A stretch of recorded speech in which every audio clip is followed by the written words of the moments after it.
हमारे YouTube channel PMCC education point 2.0 में आप सभी क्लास 12 के विद्यार्थियों का स्वागत है। आज हम लोग बिहार बोर्ड में जो पेपर 2014 में हुआ था उसके 16 प्रश्नों को सॉल्यूशन के साथ बनाएंगे, जिसमें प्रत्येक प्रश्न के लिए एक अंक निर्धारित था। डियर फ्रेंड्स, 16 प्रश्नों में से केवल 13 प्रश्नों का ही उत्तर देना था। हमारा पहला प्रश्न है साइन कोष्ठ में sine inverse 1/2 plus cos inverse 1/2 का मान होगा। हम लोग का केवल उत्तर लिखना था, ऑप्शन नहीं दिया हुआ था। देखिए लिखा हुआ है निम्नलिखित 16 प्रश्नों में से किन्हीं 13 प्रश्नों का ही उत्तर देना था। देखिए कैसे बनेगा। Sine inverse 1/2 plus cos inverse 1/2। देखिए इसका फार्मूला एक होता है, क्या होता है, sine inverse x plus cos inverse x equal to होता है π/2, यानी कि साइन इसके जगह पर हम क्या रख देंगे π/2। तो इसका मान क्या होता है, इसका मान होता है 1, यानी कि हमारे यही आंसर हो गया। ऑप्शन नहीं दिया हुआ था तो ABC लिखें। 2 नंबर प्रश्न हम लोग देखते हैं, दिया है कॉट इनवर्स टाइन π/4 π/7। तो देखिए ये कैसे बनेगा। सर्वप्रथम देखते हैं, इसको तुलना करने के लिए इसको हम कॉट में बदल देते हैं।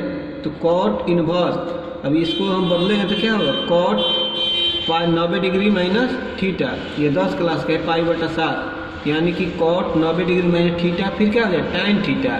देखिए अब इसको हल कर कॉट इनवर्स कॉट थीटा, यानी कि इसको हल कर देते हैं कॉट इनवर्स कॉट। अब देखिए 2 7 का लॉस 7 दूनी 14 हो जाएगा, 7 पाई माइनस 2 पाई, इसको हम लोग घटा देंगे इसमें से। कॉट 7 पाई में से 2 पाई जाएगा तो 5 पाई/14। अब देखिए सूत्र होता है क्या, cot inverse cot theta equal to theta होता है, यानी 5 पाई/14 हमारा आंसर हो गया। लेकिन हम लोग को 2014 में इतना बनाने की जरूरत नहीं है, 2 नंबर लिख कर डायरेक्ट इतना उत्तर भी लिख देंगे तो हमको 1 नंबर ही मिलता है। देखिए 3 नंबर हम लोग प्रश्न देखते हैं, कह रहा है यदि a इक्वल टू दिया हुआ है, b इक्वल टू अभी दिया हुआ है तो a प्लस b का मान ज्ञात करना था। तो देखिए ये कैसे बनेगा। 3 नंबर a प्लस b का मान निकालना था।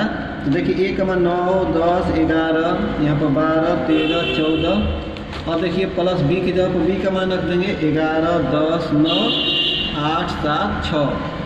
अब देखिए संगत अवयवों को जोड़ा जाता है, यानी कि इसमें a 11 है तो a 11 अलग जुटेगा, 11 9 20 हो जाएगा। देखिए a 12 है तो 12 वाला इसमें का भी जुटेगा, यानी कि 20 11 9 20 हो जाएगा, 12 8 20 हो जाएगा, 13 7 20 हो जाएगा, 14 6 20 हो जाएगा। तो हमारा यही आंसर हो जाएगा। 4 नंबर हम लोग प्रश्न देखते हैं, कह रहा है d/dx साइन रूट x, इसका मान क्या होता है। देखते हैं इसका मान कैसे निकलेगा हम लोग को। अब देखिए इसको चेन रूल को हम लोग तोड़ेंगे तो d, देखिए साइन रूट x है, तो देखिए जो साइन की जगह पर थीटा के रूप में है, यहाँ पर x के सापेक्ष है। इसका हम लोग का देखिए अगर x करेंगे ना यहाँ पर तो अवकलज नहीं निकल पाएगा हम लोग का।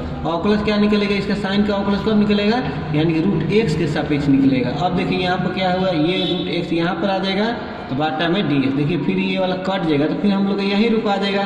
तो ये जिस रूप में लिखा गया है इस रूप को क्या कहते हैं, बाई चेन रूल कहते हैं, चेन रूल, यानी कि चेन रूल पर बैठ गया है। तो देखिए अब इसका अवकलज होगा, यानी कि अवकलन इसका निकलेगा, डिफ्रेंसिएशन निकलेगा। साइन का क्या होता है, कॉस होता है, तो कॉस रूट x लिखेंगे। अब देखिए रूट x का क्या होता है, अवकलन 1/2 रूट x होता है। देखिए यहाँ पे नीचे 1 है, इसमें मल्टीप्लाई कर देंगे, cos root x/2 root x, हम लोग का इतना आंसर हो जाएगा। अब देखिए 5 नंबर प्रश्न हम लोग देखते हैं, कह d/dx टाइन स्क्वायर x। तो देखिए इसका कैसे बनेगा। अब इसको देखिए, इसको हम लिखने का तरीका इस तरह भी हम लोग लिख सकते हैं, टाइन x स्क्वायर करेंगे तो फिर यहाँ पर देखिए 1 में 2 से गुणा होगा, फिर इतना ही आ जाएगा। अब देखिए इसको dx, अब इसको भी हम लोग क्या करें, चेन रूल को बैठाएंगे। तो टाइन x के पावर 2 है, तो देखिए इसका जो अवकलन है अवकल टाइन x के सापेक्ष निकलेगा। यहाँ पर टाइन x हो गया गुणे, इसको कब तक चेन रूल करते रहेंगे, जब तक नीचे dx नहीं आ जाएगा तब तक। देखिए यहाँ पर टाइन x हो जाएगा, यहाँ पर अब देखिए इसका अवकलन निकलेगा x के सापेक्ष dx, फिर इसको काट देंगे, काटना नहीं है बता रहे, इसको काटेंगे तो फिर यही रूप में आ जाएगा, यानी कि यही रूप में आ जाएगा। अब देखिए ये वाला जो सूत्र कौन बैठे, d/dx x के पावर n को बैठेगा, n x के पावर n-1। उसी तरह देखिए x की जगह पर क्या है हम लोग का, यहाँ पर देखिए x के सापेक्ष अवकलन हो रहा है, यहाँ पर टाइन x के सापेक्ष हो रहा है। तो x की जगह पर टाइन x है, n की जगह पर 2 है, तो इसको तोड़ेंगे तो 2 हो जाएगा, tan x इसका पावर क्या हो जाएगा n माइनस 1, इन 2 में से एक जगह 1 हो जाएगा। अब देख tan x का क्या होता है अवकलन sec स्क्वायर x हो जाएगा, हमारा इतना हो जाएगा जो कि हमारा आंसर है। अब देखिए 6 नंबर में देख दिया हुआ है इंटीग्रेशन का है डी बाई डी एक्स, यानी कि लॉग ई आधार है x, लॉग x भी लोग लिखते हैं D x, dot dot dot दिया हुआ है यहाँ पर के दिया है, चाहे अचल है चाहे अचल है या कांस्टेंट है। देखिए यहाँ पर 6 नंबर कैसे बनेगा। अब देखिए इंटीग्रेशन और डिफरेंशिएशन को हटा देंगे, यानी कि हम जानते हैं इंटीग्रेशन को उल्टा डिफरेंशिएशन और डिफरेंशिएट का इंटीग्रेशन, अगर इसको हटा देंगे तो हमारा क्या हो जाएगा लॉग ई एक्स बच जाए, यहाँ पर के कांस्टेंट यहाँ पर के है तो हमारा यही आंसर हो जाएगा। दूसरा तरीका देखिए हम लोग को इतना दिया हुआ है, अब देखिए इसका जो अवकलन होता है क्या होता है 1/x dx, और इसका जो समाकलन होता है 1/x का log ई है x प्लस के, हमारा आंसर हो जाएगा। 7 नंबर हम लोग प्रश्न देखते हैं। 7 नंबर में क्या दिया हुआ है, 7 नंबर दिया है आई जे के का स्केलर ट्रिपल प्रोडक्ट कितना होगा, इसको कहते हैं स्केलर ट्रिपल प्रोडक्ट कितना होगा, जहाँ आई जे और के परस्पर लंब इकाई सदिश है। तो देखिए कैसे बनेगा 7 नंबर, देखिए आई जे के, ये कैप भी दे सकते हैं, कैप या तीर भी दे सकते हैं, उसको कोई मतलब नहीं है, तीर भी दे सकते हैं, देखिए कामा दे दिए इक्वल टू, देखिए इसका कॉन्सेप्ट होता है यानी कि फार्मूला एक होता है vector I dot J, cap भी दे सकते हैं या तीर भी दे सकते हैं। अब देखिए इसका फार्मूला क्या हो जाएगा डॉट आई होता है, देखिए एक जैसा रहता है, यूनिट वेक्टर है तो उसका मान क्या होता है 1 होता है, तो हमारा यही आंसर है। 8 नंबर हम लोग प्रश्न देखते हैं। 8 नंबर में दिया हुआ है एल एम एन डी कोज्या वाला सररेखाओं के लिए इतना का मान क्या होगा, यानी कि देखिए कैसे बनेगा L square plus M square plus N square, इस फार्मूला होता है, इसका मान 1 होता है, इसको हम लोग याद रखेंगे। 9 नंबर देखते हैं हम लोग प्रश्न का, उस तल के समीकरण का अंतःखंड रूप लिखें जो एक्स वाई और जेड अक्षों पर क्रमशः ए बी और सी अंतःखंड काटती है।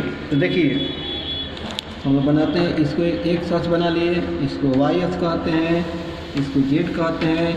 अब देखिए एक अक्ष पर ए अंतःखंड काट रही है, तो वाई अक्ष पर बी अंतःखंड और जेड अक्ष पर सी अंतःखंड, इसको मिला दिए। अब देखिए इसका इक्वेशन ऑफ प्लेन, ये एक प्लेन बन गया, तो इक्वेशन ऑफ प्लेन क्या हो जाएगा, यानी कि प्लेन का समीकरण क्या हो जाएगा एक्स बाई ए हो जाएगा प्लस वाई बाई बी हो जाएगा प्लस जेड बाई सी हो जाएगा इक्वल टू 1। हम लोग को एग्जाम में केवल इतना ही लिखना था, अब बनाना नहीं था, ये समझने के लिए हम लोग बना दिए। 10 नंबर हम लोग देखते हैं। 10 नंबर में दिया हुआ है समीकरण d 8x square d square y बटा में d x square minus 7 d x के स्क्वायर प्लस 9 इक्वल टू 0 की कोटि और घात कह रहा है। तो देखिए यहाँ पर 10 नंबर में दिया हुआ, पहले लिख लेते हैं हम लोग 10x square d square y बटा में d x square minus 7 d y by d x square plus 9 equal to 0। पहला नंबर ऑर्डर कह रहा है, ऑर्डर यानी कि कोटि, कोटि का मान क्या हो, कोटि कैसे लिखते हैं जिसका अधिक बार डिफ्रेंशिएशन हुआ है, यानी कि इसका देखिए डिफ्रेंशिएशन जो है 2 बार हुआ है तो कोटि ये हो जाता है। अब डिग्री पूछेगा, डिग्री यानी कि घात पूछेगा, तो जिसका अधिक बार अवकलज हुआ है यानी कि अवकलन हुआ है उसका घात कितना है, तो इसका घात ये नहीं देखना है 2 घात है तो 2 हो जाएगा, गलत हो जाएगा, ऑप्शन में 2 भी रहेगा। लेकिन यहाँ पर कह रहा है जिसका अधिक बार अवकलन हुआ है उसका घात 1 है तो हम लोग का 1 हो जाएगा। 11 नंबर देखते हैं। 11 नंबर कह रहा है इसका इंटीग्रेशन निकालना है सेक एक्स डी एक्स का मान कितना होगा। तो देखिए हम लोग का इसका जो फार्मूला होता है हम लोग का हो जाएगा log sec x plus tan x plus C हो जाएगा हम लोग का मान, यही हम लोग का आंसर हो जाएगा। 12 नंबर देखते हैं हम लोग। 12 नंबर में कह रहा है यहाँ पर है कर आई जो है एकाव्यू है 2 गुणे 2 क्रम का यानी कोटि का एकांक अवयव हो तो मैग्नीट्यूड ऑफ आई का कह रहा है मान क्या होगा, इसका मान पूछा यानी कि डिटर्मिनेंट इसका पूछा है, सॉरी डिटर्मिनेंट पूछा है। तो देखिए आई जो है 2 कोटि 1 0 0 1, इसको 2 गुणे 2 कोटि का कहते हैं। अब देखिए इसका डिटर्मिनेंट निकालेंगे हम लोग 1 0 0 1, तो देखिए इसको निकालने के क्या करते हैं, इसमें इससे गुणा, इसमें इससे गुणा, तो एक में मल्टीप्लाई होगा माइनस जीरो में हो जाएगा, तो एक में एक हो जाएगा, माइनस जीरो घटा देंगे एक, तो हमारा सही उत्तर आ जाएगा, यानी कि आंसर आ जाएगा 1। 13 नंबर हम लोग देख रहे हैं।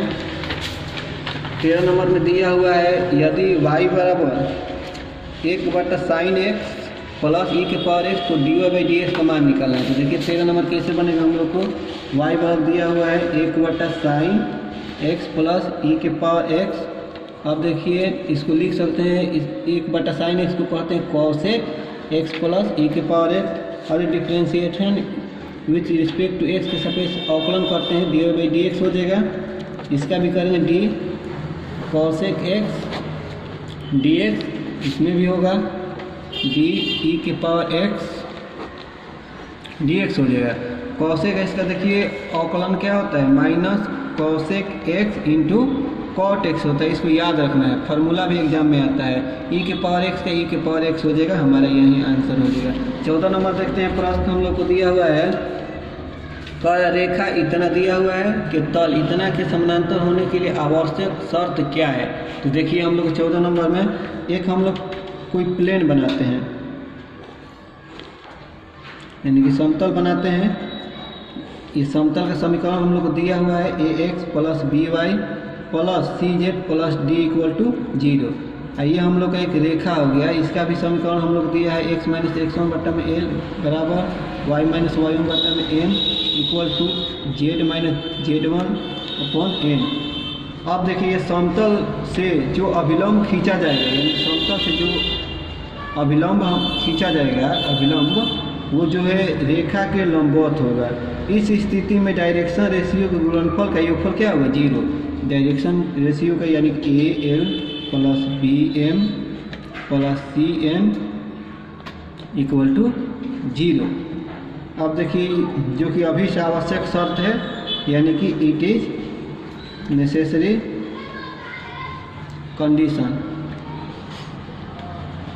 अब देखते हैं 15 नंबर प्रश्न हम लोग क्या कह रहा है। 15 में कह रहा है इंटीग्रेशन a से b fx dx equal to integration a से c fx dx plus integration c से b fx dx, इतना दिया हुआ है। तो ये पूछ रहा है सही है कि गलत है, यानी कि हम लोग का क्या है 15 नंबर का सही है। सही अगर हम लोग जांचना चाहें तो इसको जांच भी सकते हैं, यानी प्रूफ डाइट भी कर सकते हैं। यानी कि अगर कहेगा प्रूफ डाइट कैसे, यानी कि सही होगा, तो fx इक्वल टू a से c है fx प्लस इंटीग्रेशन c से b fx dx, ये दिया हुआ है a less than c less than b। तो देखिए RHS से हम लोग बनाते हैं, RHS में क्या दिया a से c fx dx plus c से b fx dx। मान लीजिए इसका इंटीग्रेशन आ गया क्या फाई x दिया हुआ है a से c, इसका भी क्या इंटीग्रेशन हम लोग का आ गया फाई x, इसका c से b दिया हुआ है। अब मान जैसे रखा जाता है, पहले रख लेंगे, पहले c रखेंगे फाई c माइनस फिर फाई x, जब a रखेंगे a प्लस यहाँ पर भी फाई पहले b रखेंगे माइनस फाई c रखेंगे। देखिए फाई से कट गया, इसको पहले क्या जब फाई b आ जाएगा माइनस फाई a आ जाएगा। अब लेफ्ट हैंड साइड देखते हैं, लेफ्ट हैंड साइड में क्या दिया हुआ है, लेफ्ट हैंड साइड में देखिए दिया हुआ है इंटीग्रेशन a से b fx dx। तो देखिए इसका मान लेते हैं क्या इंटीग्रेशन आया फाई x a से b। अब इसको हम बना रहे हैं, देखिए फाई पहले b रखाएगा तो माइनस फाई a। तो देख रहे हैं राइट हैंड साइड में हम लोग को इतना आया हुआ है और लेफ्ट हैंड साइड में उतना ही आ रहा है, यानी कि left hand side equal to right hand side, दोनों बराबर है, यानी हम लोग का प्रूव्ड हो गया, यानी कि ये सही हो गया। केवल एग्जाम में हम लोग को सही लिखना था, बनाना नहीं था। 16 नंबर हम लोग प्रश्न देखते हैं। 16 नंबर समीकरण दिया dy/dx plus 2y tan x equal to sine x का समाकलन गुणांक क्या होगा। तो देखिए हम लोग इसका समाकलन गुणांक पूछ रहा है, तो ये तो हम लोग का देखिए समाकलन गुणांक कैसे निकलना है, IF इक्वल टू e के पावर इंटीग्रेशन phi dx होता है। तो देखिए यहाँ पर e इंटीग्रेशन और ये हम लोग का देखिए पी डी एक्स कैसे निकलेगा। पी डी एक्स में हम लोग को क्या, इसको वाई को बचाएंगे तो क्या बचेगा, बचेगा पी के जगह पर क्या है 2 tan x, यहाँ पर बचेगा 2 tan x। अब देखिए यहाँ पर डी एक्स हो जाएगा, ये डी एक्स का डी एक्स हो जाएगा, ई हो जाएगा 2 बाहर निकल जाएगा इंटीग्रेशन से, tan x डी एक्स हो जाएगा। अब देखिए 2 इंटीग्रेशन, अब इसका हम तोड़ेंगे तो ई हो जाएगा 2, इसका हम लोग इंटीग्रेशन होता है log sec x, log sec x। अब देखिए इसका फार्मूला होता है log का, तो log sec स्क्वायर x हो जाएगा। फिर देखिए log m के पावर n पर फिर 2 आगे आ जाएगा।